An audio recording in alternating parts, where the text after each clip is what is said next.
Joint development और strategic alliance की वजह से केटीएम आज ग्रोइंग मार्केट्स में एंटर कर पाई है और अब हमारे कंपटीशन में सिर्फ जापानीज मैन्युफैक्चरर्स ही हैं और बाकी सभी नीश प्लेयर्स ही बचे हैं। ये बात बजाज को सम्मानित करते हुए केटीएम के सीईओ स्टीफन पियरर ने बोली है और वह ऐसा इसलिए बोल रहे हैं क्योंकि बजाज की वजह से ही आज केटीएम यूरोप की 10 कंपनीज को पीछे करते हुए top selling two wheeler manufacturer बन गई है। अब आपको लग सकता है कि ये तो कोई बड़ी बात नहीं है क्योंकि केटीएम का ऑलरेडी दुनिया भर में काफ़ी ज़्यादा नाम है, पर ऐसा नहीं है। दरअसल मिड 2000s में केटीएम 60 से 70 हज़ार मोटरसाइकिल्स ही बेचा करते थे और कंपनी पे इतना कर्जा हो गया था कि वो उसे खुद तो किसी भी हालत में नहीं चुका सकते थे। तब बजाज उनके लिए भगवान बनकर आए। बजाज ने 2007 में केटीएम के 14.5% स्टेक्स एक्वायर करे, जिसकी वजह से केटीएम का कर्जा उतर गया। पर बजाज के मंसूबे कुछ और ही थे और धीरे धीरे बजाज ने केटीएम के 48% स्टेक्स एक्वायर कर लिए और उन्होंने केटीएम के साथ स्ट्रेटेजिक पार्टनरशिप करी, जिसके चलते केटीएम ने बजाज के प्लांट में केटीएम और बजाज द्वारा jointly developed mass market products निकाले, जिसकी वजह से केटीएम इंडिया के अलावा साउथ ईस्ट एशियन कंट्रीज़ में भी एंटर करने में कामयाब हुई और अमेरिका और जापान में भी स्ट्रेटेजिक प्रोडक्ट्स लॉन्च करने में कामयाब हुए। मेरी कई वीडियोज़ में मैं अक्सर इंडिया की कई बड़ी कंपनीज़ के अनअप्रिशिएटेड और अनहर्ड इंटरनेशनल एक्विजिशन और सक्सेस स्टोरीज़ के बारे में बताता हूँ, पर बजाज और केटीएम की स्टोरी बहुत ही ज़्यादा अंडररेटेड है क्योंकि अगर बजाज ने आधी केटीएम ना खरीदी होती तो वो आज दुनिया के टॉप मोस्ट वैल्यूड ब्रांड्स में ना आते और ना ही वो टॉप सेलिंग यूरोपियन ब्रांड बन पाते। पर इस सक्सेस को समझने से पहले ये भी समझना होगा कि ये ऑस्ट्रियन ब्रांड कैसे 1934 से 2007 तक 3 बार बैंकरप्ट होने से बचा। डिटेल्स में समझेंगे कि कैसे बजाज की कॉस्ट इफेक्टिव R&D और प्रोडक्शन की वजह से केटीएम ने इतनी कॉस्ट इफेक्टिव बाइक्स बनाई जिन्हें आज ऐसे लोग भी खरीद पाते हैं। कैसे केटीएम की वजह से बजाज ने NS और डोमिनार जैसी बाइक्स डेवलप करी, जिसकी वजह से उनकी रीच अमेरिका कॉन्टिनेंट तक भी बढ़ गई, और कैसे बजाज अपनी बाइक से भी 3 गुना ज़्यादा हर एक केटीएम की सेल्स पर कमाते हैं। तो पहले थोड़ी केटीएम की हिस्ट्री जान लेते हैं। केटीएम की शुरुआत 1934 में ऑस्ट्रिया के एक इंजीनियर हांस ट्रंकनपोल्स ने मटिकोफन शहर में करी थी। लेकिन केटीएम उस टाइम कोई मोटरसाइकिल बनाने वाली कंपनी नहीं थी, बल्कि वो एक कार रिपेयरिंग शॉप थी। लेकिन 3 साल के अंदर ही वो अपनी शॉप पर BKW मोटरसाइकिल्स और ओपेल की गाड़ियाँ बेचने लगे और इसीलिए उनकी दुकान का नाम अब पड़ गया क्राफ्टोफर्ज ट्रंकनपोल्स मेटिकोफन, यानी कि KTM, जिसमें इस जर्मन वर्ड का मतलब होता है मोटर व्हीकल। ट्रंकनपोल्स उनका नाम था और मेटिकोफन जगह का नाम था। उन्होंने 1951 में पहली मोटरसाइकिल निकाली जिसका नाम था KTM R100 और इसी बीच कंपनी के सबसे बड़े इन्वेस्टर की भी KTM में एंट्री हुई जिनका नाम था अर्न्स्ट क्रोरीफ, और इसी वजह से KTM के नाम में जो K था उसमें इस वर्ड की जगह इस वर्ड ने ले ली।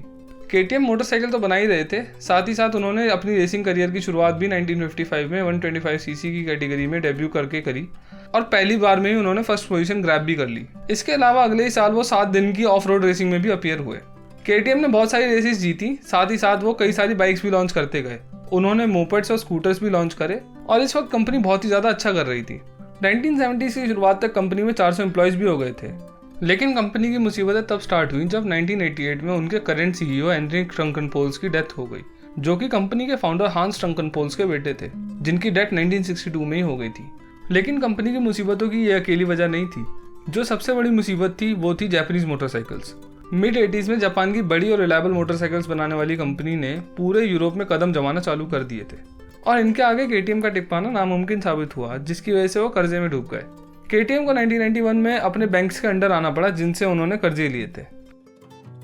कंपनी में काफ़ी सारी रीस्ट्रक्चरिंग हुई और स्टेक होल्डर्स भी बदले गए under the guidance of Stephen Pierer, जो कि अब कंपनी के MD बन चुके थे। स्टीफन पियरर के अंडर KTM ने काफ़ी सारी रेवोल्यूशनरी मोटरसाइकिल्स लॉन्च करी और आज तक भी KTM की डर्ट बाइक्स का इंटरनेशनल मार्केट में कोई मुकाबला नहीं है। KTM की ये कहानी सुनकर ऐसा लगता है कि हम एक और यूरोप से ओरिजिनेटेड ब्रांड की बात कर रहे हैं, यानी कि रॉयल एनफील्ड। रॉयल एनफील्ड ने भी यूरोप में काफ़ी समय तक जापानीज ब्रांड से मार झेली और 80s में उन्हें यूरोप के अंदर अपना प्रोडक्शन बंद करना पड़ा। लेकिन रॉयल एनफील्ड की हिस्ट्री सभी मोटरसाइकिल ब्रांड से काफ़ी ज़्यादा रिच है क्योंकि ये कंपनी वो है जिसने ब्रिटिश और अलाइड फोर्सेस को भारी मात्रा में मोटरसाइकिल्स प्रोवाइड करी थी। रॉयल एनफील्ड की ये इंटरेस्टिंग स्टोरी जानने के लिए आप हिस्ट्री ऑफ रॉयल एनफील्ड नाम से ऑडियो बुक सुन सकते हैं, जो कि कुकू FM पर अवेलेबल है। कुकू FM इंडिया का लीडिंग ऑडियो शो प्लेटफॉर्म है with 4000 hours of non fiction content library, 4.5 plus की रेटिंग है एंड मोस्ट इंपॉर्टेंटली इस पर आप अपनी फेवरेट ऑडियो बुक सुन सकते हैं अपनी रीजनल लैंग्वेज में, including Hindi and English. Kuku FM एक ऐसा प्लेटफॉर्म है जहां आपको हिस्ट्री, मोटिवेशन, फाइनेंस और भी बहुत सारी कैटेगरीज की ऑडियो बुक मिल जाएंगी। इस प्लेटफॉर्म की general cost 399 rupees per year है, लेकिन मेरे सभी सब्सक्राइबर्स के लिए स्पेशल 50% डिस्काउंट अवेलेबल है। अगर आप सभी मेरा कूपन कोड BTM50 यूज करेंगे तो आपको 50% का एक्सक्लूसिव डिस्काउंट मिलेगा, यानी बस 199 में साल भर की किताबें सुन सकते हो। अब ये डिस्काउंट एक्सक्लूसिव इसलिए है क्योंकि ये सिर्फ फर्स्ट 250 यूजर्स के लिए ही अवेलेबल है। Go and checkout, link is in the description. Company पर फिर से मुसीबत के बादल मंडराने लगे इवन दो कंपनी के पास बहुत सारे रेवोल्यूशनरी प्रोडक्ट्स थे, लेकिन अब भी कंपनी कर्जे में ही थी। और 2007 में बजाज की इस पूरे खेल में एंट्री हुई। एक तरफ KTM को पैसों की जरूरत थी, दूसरी तरफ बजाज एक ऐसा स्ट्रेटेजिक पार्टनर ढूंढ रहे थे जिनके साथ मिलकर वो अपनी मोटरसाइकिल्स के इंजीनियरिंग में एडवांसमेंट्स कर सकें और साथ ही साथ डेवलप्ड मार्केट में भी एंट्री ले सकें। KTM अभी तक सिर्फ बड़े इंजन्स वाली मोटरसाइकिल्स ही बना रहे थे जो कि 600 सीसी से बड़ी थी। अब बड़ी और महंगी मोटरसाइकिल्स डेवलप मार्केट में तो बिकती हैं, पर लेने वाले उन्हें सिर्फ हॉबी और लेजर एक्टिविटीज के लिए लेते हैं ज़्यादातर, और इसीलिए ये उतनी संख्या में भी नहीं बिकती हैं। KTM भी डेवलपिंग कंट्रीज में एंटर करना चाहते थे, पर KTM छोटी मोटरसाइकिल बनाने में कैपेबल नहीं थे, और उसका एक बहुत बड़ा रीज़न ये था कि उनकी मोटरसाइकिल्स की डेवलपमेंट और मैन्युफैक्चरिंग बहुत ही ज़्यादा महंगी थी, क्योंकि ये सारे काम ऑस्ट्रिया में होते थे जहाँ पर लेबर बहुत ही ज़्यादा महंगी थी, और अगर वो छोटी मोटरसाइकिल भी बनाते तब भी वो काफ़ी ज़्यादा कंपटीशन के मुकाबले महंगी होती। दूसरी बात ये भी थी कि उन्हें छोटी स्ट्रीट मोटरसाइकिल बनाने का कोई प्रायर एक्सपीरियंस था भी नहीं, और यही देखते हुए KTM ने बजाज के साथ स्ट्रेटेजिक पार्टनरशिप करी और 2012 में KTM 200 और 390 इंडिया में लॉन्च की गई। अब हम में से कई लोगों को ये लगता है कि ड्यूक फुली KTM द्वारा डेवलप की गई थी और बजाज के पुणे प्लांट में बस उसकी असेंबली की जाती है, पर ऐसा बिल्कुल भी नहीं है। बिजनेस स्टैंडर्ड्स की रिपोर्ट्स के मुताबिक KTM ड्यूक की डिजाइनिंग, डेवलपमेंट और मैन्युफैक्चरिंग पूरी तरीके से बजाज में ही की गई थी, और इसमें KTM की टीम ने भी साथ मिलकर काम किया था। इसका रिजल्ट ये हुआ कि इनकी मोटरसाइकिल की कॉस्ट में 30% तक की कमी आई, और जस्टिफाइबल प्राइस होने की वजह से मोटरसाइकिल की इंडिया में डिमांड बहुत ही ज़्यादा बढ़ गई। लॉन्च होने के सिर्फ 2 ही साल में KTM 24,000 मोटरसाइकिल्स बेच रही थी इंडिया के अंदर, और सिर्फ यही नहीं, 2013-14 में जितनी भी KTM मोटरसाइकिल्स बनती थी उनमें से हर 5वीं मोटरसाइकिल बजाज के प्लांट से ही निकलती थी। 2014 तक KTM सालाना 1,25,000 मोटरसाइकिल्स बेच रहे थे, जबकि ये सेल्स फिगर 2007-8 में सिर्फ 70,000 के अराउंड थे।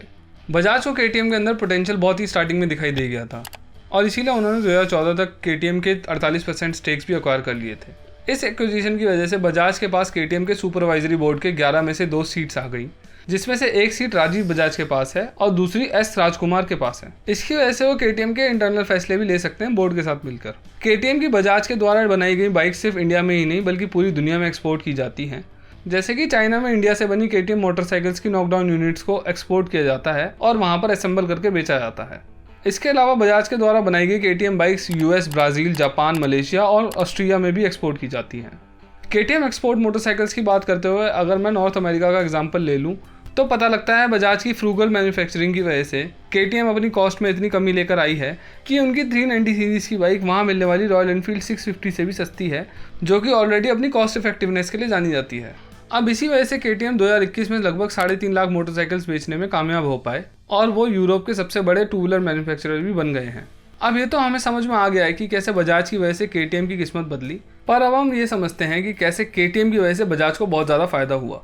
बजाज की पल्सर सीरीज़ अपने आप में ही एक ब्रांड है, लेकिन इस ब्रांड के सबसे अच्छे प्रोडक्ट्स KTM के इंजन्स यूज़ करते हैं। बजाज की पल्सर 200 NS और RS वो पहली बाइक थी जिनमें KTM डिराइव्ड इंजन यूज़ किए गए थे, और जिनकी पावर बजाज ने KTM से थोड़ी सी कम रखी थी और कीमत भी। सिर्फ यही नहीं, KTM की वजह से ही बजाज 390 सीसी की डोमिनार भी लॉन्च कर पाए, जो कि इंडिया की अकेली 350 सीरीज से बड़े इंजन वाली बाइक थी एक्सेप्ट रॉयल एनफील्ड। और बात सिर्फ ये नहीं थी कि इन बाइक्स के इंजन्स बड़े थे, वो तो बजाज खुद भी बना सकते थे, लेकिन बात ये थी कि ये इंजन्स KTM के इंजन्स थे। और मैं ऐसा इसलिए बोल रहा हूँ क्योंकि KTM दुनिया की सबसे ज़्यादा मोटर रेसेस जीतने वाली मोटरसाइकिल कंपनी है। अगर मैं सबसे प्रेस्टीजियस टाइटल की बात करूँ यानी कि डाकार रैली की, तो KTM आज तक उसमें 228 रेसेस जीत चुके हैं, जो किसी भी ब्रांड से बहुत ज़्यादा है। जापानीज ब्रांड यामाहा जिसका सबसे ज़्यादा नाम है ऑफ रोड बाइक्स के अंदर, वो भी सिर्फ 140 रेस ही जीत पाए थे इनके अगेंस्ट। बजाज को KTM की टेक्नोलॉजी का फ़ायदा तो मिला ही, इसके अलावा बजाज को साउथ अमेरिकन कंट्रीज़ में भी इसका फ़ायदा मिला। उनके सेल्फ डेवलप्ड मॉडल्स तो वहाँ पर काफ़ी ज़्यादा चलते ही हैं, लेकिन उनकी N सीरीज़ की बाइक्स को वहाँ पर प्रीमियम हाइपर मशीन की तरीके से देखा जाता है, और उनकी सेल्स फिगर से भी ये साफ दिखाई देता है। बजाज आज की डेट में लैटिन अमेरिकन कंट्री कोलंबिया में टॉप सेलिंग मोटरसाइकिल मेकर हैं विद 76% मार्केट शेयर, जो कि यामाहा से भी ज़्यादा है वहाँ पर। ये तो हो गई डिज़ाइन डेवलपमेंट की बात, लेकिन जैसे बजाज KTM के बिगेस्ट शेयर होल्डर्स हैं, वो KTM की हर मोटरसाइकिल सेल्स पर काफ़ी ज़्यादा कैपिटल भी गेन करते हैं। 2019 की ये रिपोर्ट बताती है कि 2019 तक KTM से बजाज 1311 करोड़ रुपए कमा चुके हैं।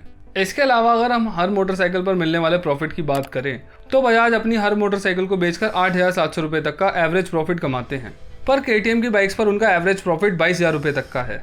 अब ऐसा इसलिए होता है क्योंकि बजाज की ज़्यादातर बाइक्स 1 से 2 लाख रुपए के बीच में ही मिल जाती हैं, वहीं KTM छोटे इंजन वाली और सस्ती मोटरसाइकिल सिर्फ डेवलपिंग मार्केट्स में बेचते हैं। वो इंडिया से बाहर हाइपर मोटरसाइकिल्स बेचते हैं, जैसे KTM सुपर ड्यूक, कई 800 सीसी के मॉडल्स, कई सारी ऑफ रोड मोटरसाइकिल जिनके इंजन्स काफ़ी बड़े हैं और जो महंगी हैं, और काफ़ी सारी स्पोर्ट्स मोटरसाइकिल्स। इन महंगी मोटरसाइकिल्स की वजह से बजाज KTM से इतना पैसा कमा पाते हैं। चैनल को सब्सक्राइब जरूर करें क्योंकि ऐसी वीडियोस बनाने में बहुत ही ज़्यादा मेहनत जाती है। Like this video and share as well.